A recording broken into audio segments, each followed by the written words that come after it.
여러분 한 사람 한 사람에게 교회를 아십니까? 그렇게 질문을 하면 뭐라고 대답을 하시겠습니까? 흔히 한국에서는 길에서 지하도 이런 데서 도를 아십니까? 이렇게 물어보는 대순진리회 그 종교 사기꾼들을 자주 만날 수가 있지만, 만약에 우리 한 사람 한 사람에게 교회를 아십니까? 여러분이 이해하는 교회는 어떤 모습입니까? 그렇게 물어보면 무엇이라고 대답하시겠습니까? 왜 교회에 다니십니까? 아니면 교회에 다니면 도대체 무슨 유익이 있길래 그 바쁜 일주일 생활 편히 쉬고 싶고 놀고 싶고 자고 싶고 또 어디 다니고 싶고 쇼핑도 해야 되고 그 황금 같은 시간을 내 세상 일에 쓰지 않고 교회에 나와서 예배드리고 또 봉사하고 헌금하고 그런 일을 하느냐고 물어보면 할 말이 얼마든지 있겠지만, 교회가 무엇인지 아십니까? 이렇게 물으면 수십 년 신앙생활 한 사람들도 막상 그 질문 앞에 교회가 뭐더라? 뭐라고 대답해야 되지? 뭐가 정답이지? 그런 당황스러운 일을 맞이하기가 쉽습니다. 우리 옛말에 절 모르고 시주한다는 말 아시죠? 내가 열심히 시주는 하는데 도대체 어느 절에다가 시주하는지도 모르는 그 말이 무슨 뜻입니까? 어느 절에 하는 시주인지도 모르면서 마구 퍼다 바치고는 내가 시주했으니까 복 받을 것이다. 나는 착한 일을 했다. 공덕을 쌓았다. 그렇게 생각하는 어리석은 사람을 말하는 것입니다. 분명한 자기 의견이 없이 덮어놓고 남을 따라가는 그런 사람들을 일컬어서 절 모르고 시주한다고 합니다. 또 수십 년 교회 다녀도 교회가 무엇 하는 곳인지, 올바른 교회가 무엇인지도 모르고 다닌다면 앞으로 속담이 어떻게 바뀌느냐 하면 교회 모르고 헌금한다. 그런 식으로 바뀌지 말라는 보장이 없습니다. 친구 따라 강남 간다. 뭐 그럴 수도 있습니다. 또 숭어가 뛰니까 뭐가 뛰어요? 망둥이도 뛴다. 그런 이야기가 있는데, 우리가 그냥 할 일이 없어서 심심해서 그냥 습관적으로 교회에 안 가면 꼭 하나님이 이놈하고 혼낼 것 같으니까 그래서 교회에 오는 것이 결코 아니고, 우리가 왜 교회에 나오는 것인지, 교회가 무엇 하는 것인지 그것을 분명히 알고, 내가 자다가 벌떡 일어나서도 교회가 무엇입니까? 물으면 확실하게 대답할 수 있는 그런 해답을 가진 사람이 참된 크리스천입니다. 그러면 성경에서는 교회를 무엇이라고 가르칩니까? 그것을 보면 첫 번째로는 이 교회는 하나님의 택한 백성들의 모임이 교회입니다. 또 하나님의 자녀들이 모인 곳이 교회입니다. 여기 모인 사람들 다 하나님의 택함 받은 자녀들입니다. 둘째로는 그리스도가 머리가 되시고 모든 성도가 그 지체가 되는 그리스도의 몸, 이것이 바로 교회입니다. 교회는 결코 건물이 아닙니다. 교회는 그냥 인간적인 조직이 아닙니다. 그리고 세 번째로는 성령의 능력과 성령 안에서 성도의 교제가 날마다 이루어지는 곳, 그것이 바로 교회입니다. 이것은 허호익 교수라는 학자가 정리한 성경에 나타난 교회의 모습, 그것을 세 가지로 간단하게 요약한 것입니다. 그래서 우리는 교회가 무엇 하는 것입니까? 물으면 적어도 이 세 가지 대답을 자신 있게 할 수 있고 믿고 이 교회의 참된 모습을 이루기 위해서 우리 모두가 힘써 기도하고 열심히 모여서 예배하고 하나님의 말씀을 배우며 이 교회가 올바른 교회, 하나님 기뻐하시는 교회가 되도록 할 책임이 목사인 저에게만 있는 것이 아니라 이 자리에 나와서 예배 드리는 우리 모두에게 있다는 것을 분명히 알아야 합니다. 그리고 또 여러분들 교회 오면 하나님 나라라는 이야기를 많이 듣습니다. 도대체 하나님 나라라는 게 무엇일까? 그것도 모르면서 교회에 다니고 하나님의 자녀가 된 사람들이 적지 않습니다. 그리고 이 하나님의 나라와 교회가 무슨 상관이 있는가? 거기에 대해서도 그냥 막연하게 생각만 하면서 뭐 하나님 나라나 교회나 뭐 그게 그거겠지. 그런 식으로 생각하는 사람들이 있는데, 이 하나님의 나라와 교회는 뗄래야 뗄 수 없는 그런 밀접한 관계인 것은 맞습니다. 그런데 하나님의 나라가 곧 교회다, 그렇게 말하기는 조금 곤란한 부분도 있습니다. 실제로 예수께서 교회에 대해서 맨 먼저 말씀하시면서 그분이 친히 교회를 세우실 것이며 음부의 권세가 교회를 이기지 못할 것이라고 분명하게 말씀하셨습니다. 그리고 신앙 고백을 하는 베드로에게 내가 천국 열쇠를 내게 주리라고 말씀하셨습니다. 그런데 그것이 로마 교황이 그 천국 열쇠를 받아서 그 베드로 이후에 모든 교황들이 어부의 열쇠라 그래가지고 그 열쇠 가지고 있는 것, 그것은 성경이 가르치는 것하고 어긋난 이야기입니다. 베드로에게 천국 열쇠를 준 것이 아니라 베드로가 신앙 고백한 그 올바른 주는 그리스도시요 살아계신 하나님의 아들이라는 그 고백 위에 하나님의 교회를 세운 것이지, 그 베드로 이후에 그 교황들에게 천국 열쇠를 줘서 그 교황만이 천국 문을 열 수 있는 그런 권한을 가진 것 절대로 아닙니다. 그렇다면 그 200 몇십 명의 교황들 중에 아주 그냥 보통 평균 사람들보다 훨씬 못한 그런 파렴치한 사람들도 많이 있었는데, 그 사람들이 다 천국 열쇠를 가졌다면 지나가던 소가 웃을 일입니다. 그게 아닙니다.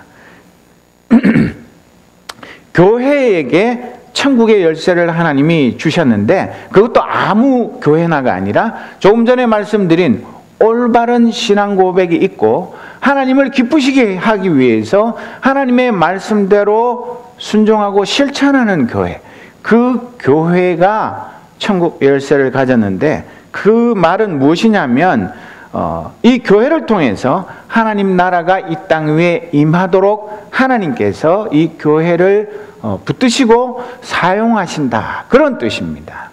천국 열쇠라는 게 따로 어디에 보관되어 있어가지고 그것 가지고 열었다 닫았다 하는 그런 우스꽝스러운 얘기를 우리 예수님께서 하신 것이 결코 아닙니다.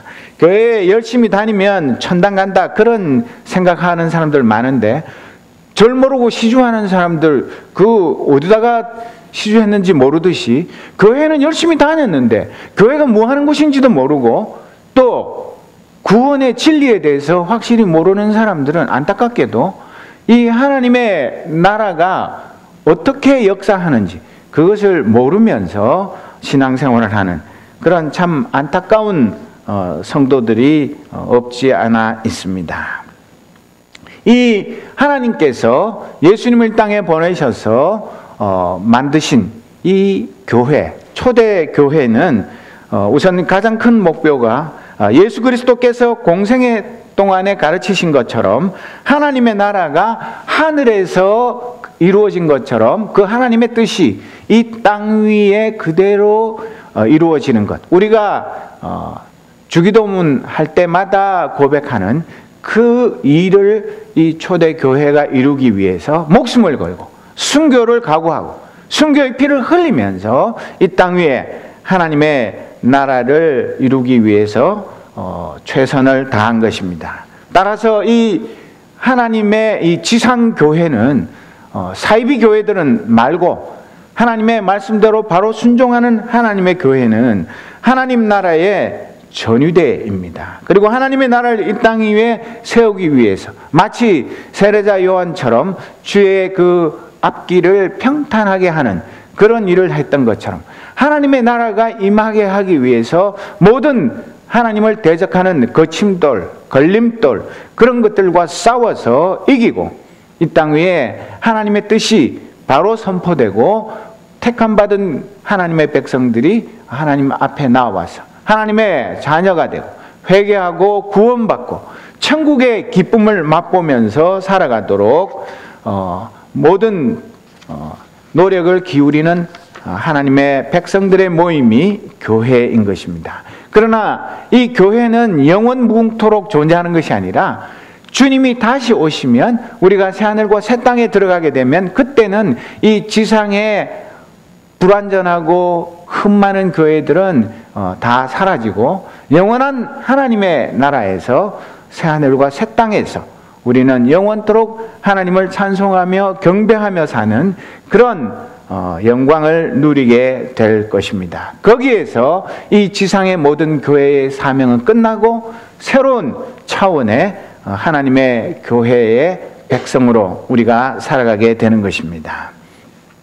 우리가 잘 아는 대로 바울 사도는 다메섹 도상에서 부활하신 예수님을 만나서 회심한 이후에 이방인의 사도로 부르신 그 부르심에 충실한 삶을 살았습니다. 사도 바울은 자신이 디모데전서 1장 13절에 보면 자기를 세 가지로 표현하고 있습니다. 첫째로 내가 전에는 뭐라고요? 회방자. 무엇을 회방했습니까? 예수님의 이 십자가 구원의 복음이 널리 전파되는 것을 회방했습니다. 또 둘째로는 박해자. 무엇을 박해했습니까? 하나님의 교회와 하나님의 백성들을 박해했습니다. 하나님의 그 택함받은 백성, 구원받은 성도들을 한 명도 남김없이 다 체포해서 감옥에 가두고 심지어는 스데반 같은 성령과 지혜가 충만한 하나님의 종은 돌로 쳐 죽이는 것이 마땅하다고 생각했던 사람입니다. 또 세 번째로 이 사도 바울은 폭행자였습니다. 하나님의 그 백성들, 하나님의 교회를 물리적으로 폭력을 가해서 무너뜨리고 오직 그 유대교의 하나님 그분만 섬기는 것, 그것을 위해서 자신의 전부를 바쳤던 사람입니다. 그래서 15절에 보면 나는 죄인의 우두머리입니다. 괴수라고 말했습니다. 왜? 자기가 도덕적으로 사회적으로 법률적으로 죄를 지어서가 아니라 하나님의 그 거룩하신 뜻, 구원의 그 역사, 그것을 몰랐기 때문에 거기에 정면으로 반대하고 맞섰던 그런 용서받지 못할 죄인 중에 죄인이었던 것, 그것을 고백합니다. 그러나 그가 회심하고 이방인의 사도로 변신한 후에 디모데전서 1장 1절에 보면 우리의 구주이신 하나님과 우리의 소망이신 그리스도 예수의 명령으로 그리스도 예수의 사도가 된 나 바울이라고 소개합니다. 그런 회방자요, 박해자요, 폭행자요, 죄인의 괴수였던 자가 정반대로 예수 그리스도의 사도가 되어서 그 복음 위에서 자신의 목숨까지 아까워하지 않는 그런 사람으로 바뀌었습니다. 디모데후서 1장 11절에 보면 나는 이 복음을 전하는 선포자와 사도와 교사로 임명을 받았습니다. 그렇게 말합니다. 여러분, 우리가 구원 얻기 전에 하나님의 구원의 진리를 알고 회개하고 세례받고 천국 백성이 되기 전에 나의 삶은 어떠했습니까? 내 나름으로는 도덕적으로 또 윤리적으로 바르게 산다고 애를 쓰고 세상 사람 누구 못지않게 그렇게 착한 사람으로 산다고 애를 썼을지 모르지만 하나님의 그 심판대에 나를 세우면 나도 사도 바울이 회심하기 이전의 그 모습과 진배 없는, 오히려 더하면 더했지 덜하지 않는 그런 죄인이었는데 하나님께서 나를 미리 예정하시고 선택하여 부르셔서 하나님의 자녀 삼으시고 오늘 이렇게 나와서 예배할 수 있는 은혜 주신 것이 얼마나 감사한지 알 수 없는 것입니다. 오늘 읽은 이 에베소서 1장 15절에서 23절에 있는 말씀은 에베소 교회 성도들이 하나님의 그 부르신 그리고 교회를 세우신 그 목적과 능력을 깨닫게 해달라는 바울 사도의 간절한 기도입니다. 이 기도에는 바울이 교회를 향해서 자기가 그렇게 수고하고 헌신해서 세운 교회, 그 교회의 오늘과 내일을 향한 바울의 꿈, 바울의 비전이 담겨 있습니다. 이 비전은 성령 하나님이 그에게 담아주신 하나님의 교회를 향한 비전입니다. 바울의 교회를 향한 비전은 바울 자신이 내가 세웠으니까 그 교회가 부흥하고 성장해서 그 지역에서 제일 큰 교회, 제일 유명한 교회, 제일 많은 사람들이 모여서 하나님께 예배하는 그런 식의 비전이 아니고 성령 하나님께서 그 교회를 통해서, 에베소 교회를 통해서, 그리고 오고 오는 모든 하나님의 교회를 통해서 어떤 일을 이루어 가실 것인가, 거기에 대한 놀라운 꿈이 담겨 있는 것입니다. 먼저 15절에 보면 그러므로 나도 주 예수에 대한 여러분의 믿음과 모든 성도를 향한 사랑을 들었다고 말합니다. 성도는 주 예수에 대한 믿음과 모든 성도를 향한 사랑으로 가득한 삶을 살아가는 사람이 성도입니다. 우리는 내가 세인트, 내가 성진신덕, 성이은영 그러면 낯간지럽죠. 내가 무슨 앞에 내 이름 앞에 성 마더 데레사, 성 프란치스코 그렇지. 그런데 내가 성자라고? 에이, 농담도. 그렇게 생각할지 모르지만 내 인간적인 모습 그대로는 보면 성자도 아니고 성도도 아니지만 예수님의 십자가 보혈로 내 모든 죄가 이미 씻겼기 때문에 하나님께서 나를 볼 때에 거룩한 하나님의 자녀로 삼으시고 불러주셨고 내가 하나님 아버지를 아바 아버지라고 부를 수 있는 그런 놀라운 특권을 주셨기 때문에 우리는 그 믿음에 의지해서 감히 우리 스스로를 성도라고 부를 수 있습니다. 그런 사람들이 모인 곳이 바로 이 교회입니다. 나와 우리 교회가 15절에 나오는 것처럼 주 예수에 대한 믿음, 모든 성도를 향한 사랑, 이 두 가지를 꼭 갖춰야 하는데 나와 우리 교회는 주 예수를 믿는 믿음과 모든 성도에게 날마다 사랑을 베푸는 데 있어서 몇 점이나 될까? 그것을 살펴보아야 할 것입니다. 로마서 10장 17절에 보면 그러므로 믿음은 들음에서 생기고 들음은 그리스도를 전하는 말씀에서 비롯됩니다. 히브리서 10장 25절에 어떤 사람들의 습관처럼 우리는 모이기를 그만하지 말고 서로 격려하여 그날이 가까워오는 것을 볼수록 더욱 힘써 모입시다. 그렇게 말했습니다. 내가 아무리 머리가 비상하고 내가 성경을 한번 읽으면 절대로 잊어버리지 않고 주일에 한번 들은 말씀은 일주일 내내 새록새록 생각이 나는 그런 천재적인 두뇌를 가진 사람이라 할지라도 우리는 그것만 의지해서는 안 됩니다. 왜 새벽 기도를 합니까? 주일에도 기도하고 개인적으로도 기도하고 가정 예배도 하고 하는데 굳이 새벽에 이 추운데 일찍 일어나가지고 잠을 깨워서 나와서 매일같이 새벽 기도를 해야 될 이유가 무엇입니까? 그리고 수요 예배도 드려, 또 구역 모임도 있어, 큐티 모임도 있어, 소요리 문답 공부도 해. 그런 것들이 꼭 해야 되는가? 그런 생각을 할지 모르지만 우리가 이 세상에 돈 버는 위해서, 성공을 위해서, 출세를 위해서는 밤잠을 안 자고, 여러분들 중고등학교 학생뿐만 아니라 대학생들조차도 해외 연수하는데 엄청난 돈을 투자하고 시간을 투자하고 또 주말 되면 꼬박 1박 2일로 거의 잠을 안 자면서 수학과외, 영어과외 그런 것들을 하는 데는 조금도 돈도 시간도 아까워하지 않고 내 자식이 명문대학 가기 위해서는 내 몸의 한 부분을 팔아서라도 그 일을 위해서 투자를 하면서도 하나님의 생명의 복음을 배우고 하나님의 사람으로 내가 무장하는 일을 위해서 과연 내가 일주일 동안에 내 귀한 시간과 정성과 물질을 얼마나 바치는 헌신의 삶을 사느냐 하는 것입니다. 여러분, 우리 교회에서 새벽기도 출석 안 부릅니다. 수요일 출석 안 부릅니다. 금요일 뭐 이것저것 핑계대고 빠져도 괜찮습니다. 뭐 이래저렇게 다 하면 주일 예배 딱 한 번 드리는 것조차도 지각하거나 마음이 콩밭에 가 있거나 그렇게 신앙생활을 하면서도 내가 하나님의 풍성한 은혜를 받으면서 그리스도의 좋은 군사로 이 땅 위에서 사탄과 싸워 이길 수 있다고 생각한다면 그것은 그야말로 엄청난 착각입니다. 사탄이 그렇게 만만하지 않습니다.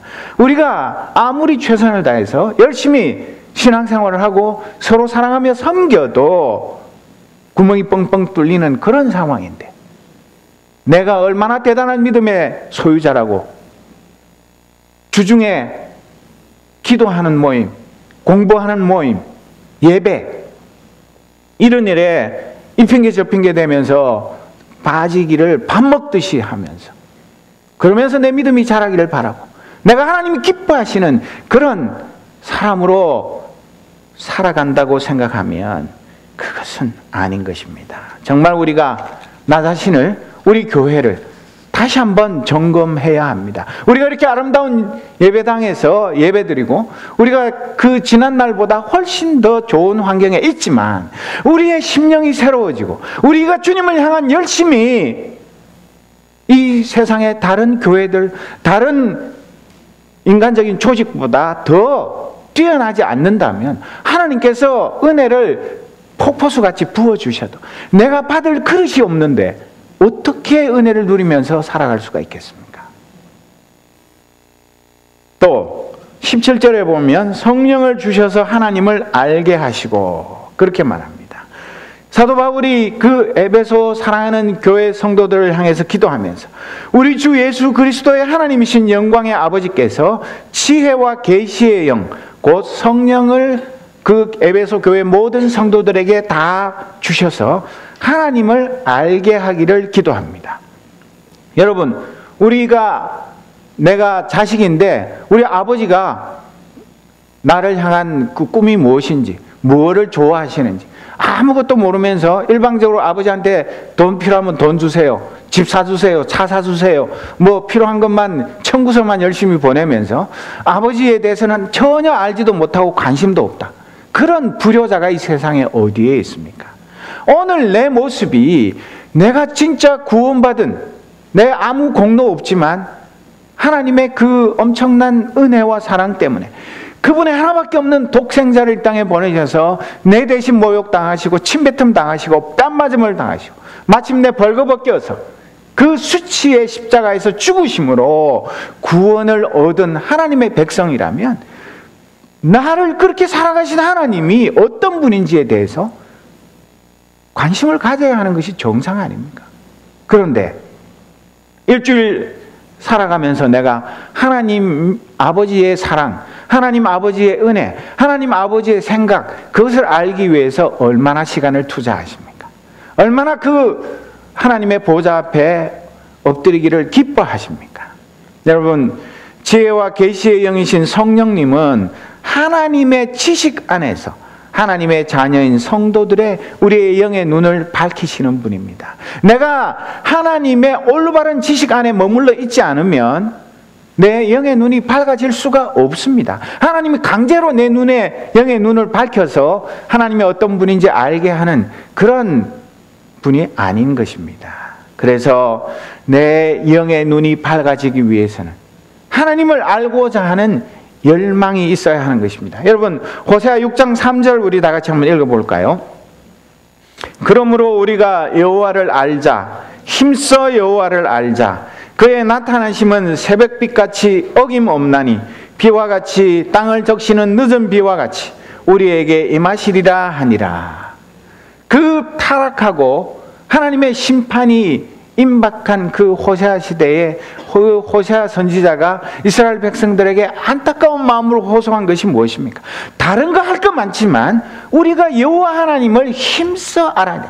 온 정성을 다해서 내가 내 자식을 명문대학에 보내고 출세하고 성공시키는 것보다 더 하나님을 아는 일에 우리의 온갖 정성을 쏟아붓자고 호소하고 있는 것입니다. 여러분, 정말 내 마음속에 하나님을 알고자 하는 열심이 차고 넘쳐서 내가 하나님을 아는 일이라면 어떤 수고도 마다하지 않겠다. 내가 하나님의 그 참된 지식을 배우기 위해서는 무슨 일이라도 하겠다. 그런 뜨거운 열심을 가진 사람들에게 하나님은 내가 어떤 꿈을 가지고 어떤 계획을 가지고 어떤 은혜를 베푸는 하나님이신지를 밝히 드러내 보여주시는 것입니다. 오늘 내 영혼이 이 하나님을 알고자 하는 열심으로 충만하지 않으면서 하나님의 은혜를 받는다는 것은 있을 수 없는 일입니다. 내가 열심히 공부 안 하는데 어떻게 그 학문에 있어서 놀라운 성취를 이룰 수 있습니까? 내가 하나님 아버지를 모르면서 하나님 아버지가 주시는 은혜가 은혜인지 아닌지 어떻게 판단을 합니까? 그래서 우리가 내 영의 눈이 밝아서 하나님의 그 엄청난, 지금도 이 우주 만물을 다스림치면서 우리 하나님의 백성, 하나님의 교회를 통해서 이루는 그 위대한 구원의 역사, 그것을 알기 위해서 우리가 힘써 여호와를 알아야 하는데, 첫째로는 사도 바울의 기도처럼 하나님의 부르심의 소망이 무엇인지를 알아야 합니다.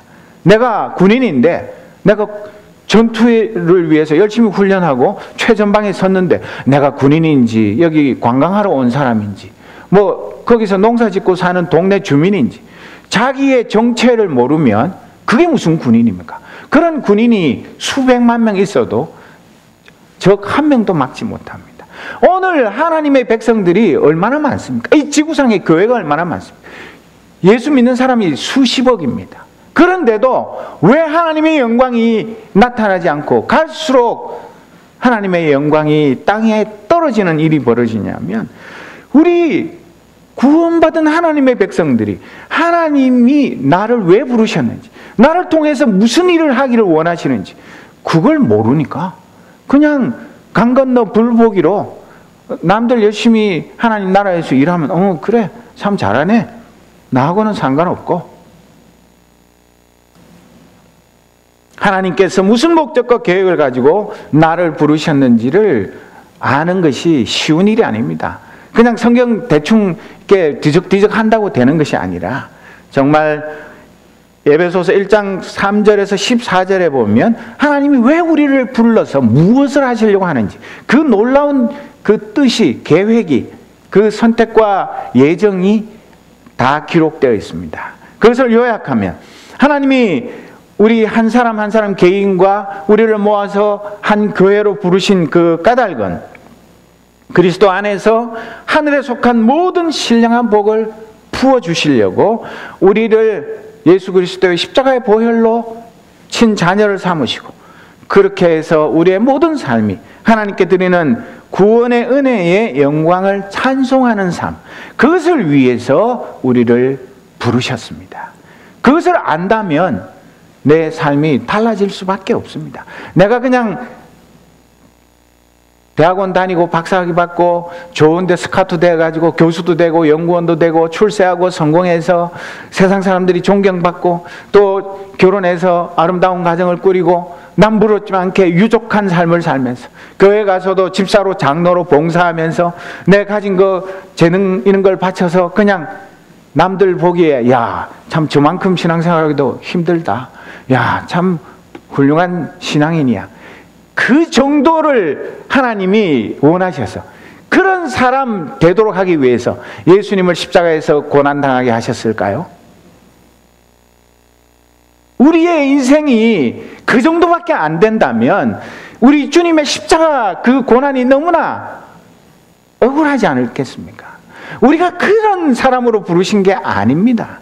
이 세상의 그 어떤 누구보다도 하나님을 전심으로 사랑하고 하나님의 그 영광의 찬송이 되기 위해서 내게 주신 지식과 재능과 내 젊음과 내 삶 전부를 하나님께 온전히 올려드리는 그런 성령 충만한 하나님의 일꾼으로 삼으시기 위해서 주님이 십자가에서 고난당하신 것입니다. 여러분, 우리 예수 똑바로 믿어야 합니다. 제대로 믿어야 합니다. 확실하게 그 부르심의 소망이 무엇인지를 알아야 합니다. 두 번째, 성도 안에서 하나님의 기업의 영광의 풍성함을 아는 것입니다. 여러분, 이번에도 보니까 애플이 세계 브랜드 중에 1위, 삼성이 2위. 그런데 1위와 2위 차이가 이만큼입니다. 그래서 삼성이 이를 갈면서 새로운 신제품을 만들어가지고, 갤럭시 S6 그거 가지고, 아이폰 6를 깨부시고 세계 1위를 탈환하리라. 그런 거 보면 여러분 기분이 어떻습니까? 저는 그런 거 보면서 기업끼리도 피가 튀는 그런 치열한 경쟁을 하면서 살아가는데, 우리의 브랜드는 무엇입니까? 여러분, 새생명교회 다니는 거 정말 온 세계 어떤 교회보다 자랑스럽습니까? 정말 누가 나한테 어느 교회 다니십니까? 그 교회 어떻습니까? 물으면 우리 교회 최고입니다. 우리 교회 정말 하나님 사랑하고 성도들 간에 사랑이 충만한 교회입니다. 우리 교회 정말 세상에 어디 내놔도 손색 없습니다. 그런 자부심이 있으십니까? 기업에 어디 학교에 다녀도 내 모교에 대한 뜨거운 사랑, 자부심, 내 회사에 대한 그런 자부심과 또 사랑하는 마음, 그런 것이 있어야 일하는 재미가 있고 사는 재미가 있는데, 우리가 성도라고 부름을 받고 교회의 일원이 되었는데 성도 안에서 이루시는 하나님의 기업의 영광의 풍성함, 우리에게 부어주시는 하나님의 그 놀라운 은혜와 사랑, 이것을 내가 영의 눈이 어두워서 볼 줄 모르고 들을 줄 몰라서 그렇지, 여러분 그 3천 몇백억 들인 큰 어떤 교회, 그 화려한 건물, 그 수많은 사람들, 그 사람들에게 하나님이 크신 은혜 부어주고 우리는 조그만하고 남의 건물 빌려서 쓰니까 하나님이 요만큼만 은혜를 주시는 그런 째째한 하나님이십니까? 편애하시는 하나님이십니까? 아닙니다. 오히려 우리가 더 큰 은혜와 더 큰 사랑을 하나님이 주시기를 기뻐하시는데도 내가 성도 안에서 하나님의 기업의 영광의 풍성함을 모르기 때문에, 하나님이 나에게 얼마나 큰 은혜를 부어주셨고 앞으로 더 큰 은혜를 부어주시려고 계획하셨는지 그것을 알지 못하고 관심이 없으니까 꼭 남들한테는 하나님이 엄청난 은혜와 사랑을 베푸시고 나는 왜 안 주시나, 그런 쓸데없는 생각을 하게 되는 것입니다. 사랑하는 성도 여러분, 로마서 8장 16절 17절에 보면 성령이 친히 우리의 영과 더불어 우리가 하나님의 자녀인 것을 증언하시나니 자녀이면 또한 상속자 곧 하나님의 상속자요 그리스도와 함께한 상속자니 우리가 그와 함께 영광을 받기 위하여 고난도 함께 받아야 할 것이니라. 우리가 하나님의 자녀이고 예수 그리스도와 함께 그 하나님의 모든 영화, 영광, 그 하나님의 나라를 다 상속받을 사람들입니다. 내가 삼성그룹의 장자로서 내가 그 삼성의 모든 재산을 물려받는 거, 뭐 애플의 창업자의 후손이 돼가지고 뭐 어떻게 되는 거, 그런 거하고 비교할 수 없는, 우리가 이 세상에서 가장 행복한 사람들이요, 가장 부유한 사람들이요, 이 세상에 아무것도 부러운 것이 없는 그런 위대한 하나님 나라의 상속자들인데 우리의 실제 삶은 어떠합니까? 뭐 없는 거 많습니다. 돈도 없고 뭣도 없고 없는 거 많아가지고 늘 이렇게 쭈그러 들어가지고 더 잘나고 똑똑하고 잘 되는 사람 앞에 가면 괜히 기죽어가지고 야 참 난 왜 이래 이거, 정말 그렇게밖에 한심한 인생이 안 됩니까? 하나님이 우리를 그렇게 한심한 인생으로 만드셨습니까? 그렇지 않습니다. 우리는 이 세상의 어떤 누구보다도 하나님 앞에 가장 존귀한 자요, 하나님이 가장 사랑하는 하나님의 아들이요 딸입니다. 그런데도 그것을 제대로 알고 누리지 못하기 때문에 참 안타까운 인생을 사는 그런 불쌍한 크리스찬들이 너무나 많습니다. 셋째로, 우리에게 강한 힘으로 활동하시는 하나님의 능력이 얼마나 엄청나게 큰지를 아는 것입니다. 여러분, 대통령의 파워가 얼마나 큽니까? 뭐 장관부터 시작해서 자기가 임명할 수 있는 사람 뭐 수백 명에서 수천 명 됩니다. 그리고 말 한마디면 나라가 들썩들썩합니다. 또 미국의 대통령은 뭐 훨씬 더하고, 그렇지만 한 기업의 총수가 자기가 움직일 수 있는 돈이나 또 그 권력 있는 직원들이 수십만 명에 이르는 그런 사람들이 한번 어디에 떴다 하면 거기에 수행하는 사람들이 도대체 몇 명입니까? 그러나 정작 우리가 하나님의 아들이요 딸이라고 말로는 하면서도 우리 하나님의 백성들과 하나님의 교회 안에서 역사하시는, 강한 힘으로 활동하시는 하나님의 능력이 얼마나 크고 위대한지 그것을 모르니 하나님에 대한 그 신뢰와 하나님이 나와 함께 하시고 우리 교회와 함께 하시는 그 능력, 그것을 믿는 믿음, 그 믿음으로 이 세상을 이기는 그런 일에 있어서 너무나 우리가 힘이 없고 맥이 없는 것입니다. 여러분, 하나님하고 비교할 수 있는 이 세상의 권력자가 누구입니까? 하나님보다 더 힘센 사람이 누구입니까?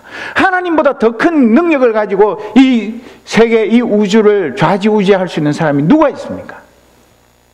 그런데도 우리가 믿는 내 아버지 하나님을 도대체 나는 뭘로 생각하고 살아가는 것입니까? 하나님이 우리 친아버지보다도 더 힘이 없습니까? 우리 주위에 있는 나보다 조금 더 힘센 사람보다, 우리 직장의 보스보다, 이 시의 시장이나 판사보다도 더 힘이 없습니까? 우리 하나님 그렇게 힘없는 하나님이시면 우리가 왜 하나님을 믿고 따릅니까? 여기 성경에 보면 사도 바울은 하나님이 어떤 위대한 힘을 가지셨는가, 그것을 묘사하기 위해서 4가지 힘에 대한 단어를 총동원해서, 제발 에베소 성도 여러분, 우리 하나님은 이 세상의 모든 것을 다 합한 것보다도 훨씬 더 위대하신 능력의 하나님, 천하무적의 하나님이신 것을 말하는데, 하나님의 힘, 위력, 역사, 능력, 그런 것들을 헬라어 단어로도 보면 훨씬 더 강력한, 하나님이야말로 가장 절대적인 힘을 가지신 분이라는 것을 말하면서, 그 하나님이 우리 성도 한 사람 한 사람과 우리 교회에 함께 하시면서 힘 주시고 능력 주시는 분이라는 것을 분명하게 말하고 있습니다. 하나님은 그 최강의 파워로 예수님을 죽음에서 부활시키셨고, 우리 모든 성도들을 예수님과 함께 살리시고, 또 함께 일으켜서 그리스도 예수 안에서 함께 하늘에 앉히셨습니다. 교회는 이 하나님의 능력의 열매입니다. 우리는 사탄의 어떤 공격이나 시험도 조금도 두려워할 이유가 없는 것이, 나는 부족하고 나는 힘이 없지만 내 속에 살아계시고 나와 함께 하시는 하나님은 이 우주에서 가장 강력한 힘을 가지신 그런 전능자 하나님이신 것을 믿기 때문에 그렇습니다. 사도 바울은 22절에 보면 하나님께서는 만물을 그리스도의 발 아래 굴복시키시고 그분을 만물 위에 교회의 머리로 삼으셨습니다. 이렇게 우리말 번역은 되어 있는데, 원래 이